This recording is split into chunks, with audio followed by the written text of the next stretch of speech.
Bonjour à tous, bienvenue dans Vox Pop. Au sommaire cette semaine, la conquête spatiale va-t-elle trop loin?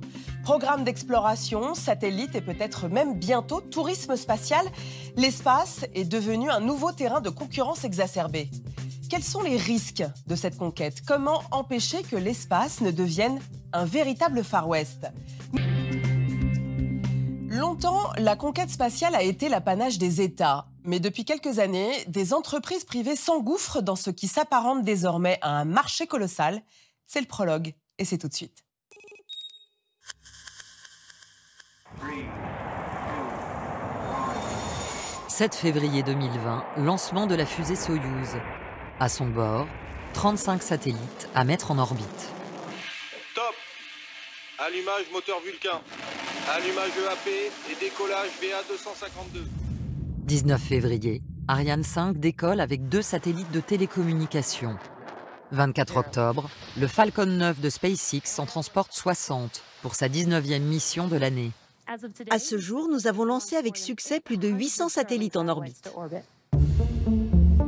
Jamais l'homme n'avait déployé autant de satellites. Il en est arrivé plus de 1200 nouveaux dans l'espace en 2020, plus du double de l'année précédente.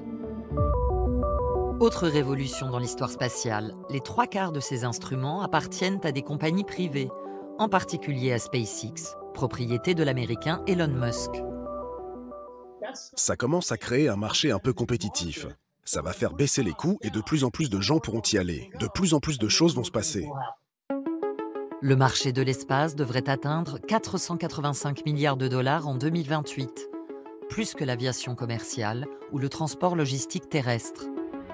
Mais les États sont toujours dans la course et l'Agence spatiale européenne reste un acteur qui compte. Avec un budget de 5,7 milliards de dollars en 2019, elle est en 3e position après la NASA et l'administration spatiale chinoise. Sur ces 22 États membres, les principaux contributeurs sont la France et l'Allemagne, qui fournissent à eux seuls plus de 40% du budget, suivis par l'Italie et le Royaume-Uni. Si tant d'yeux sont rivés vers l'espace, c'est qu'il nous est devenu indispensable.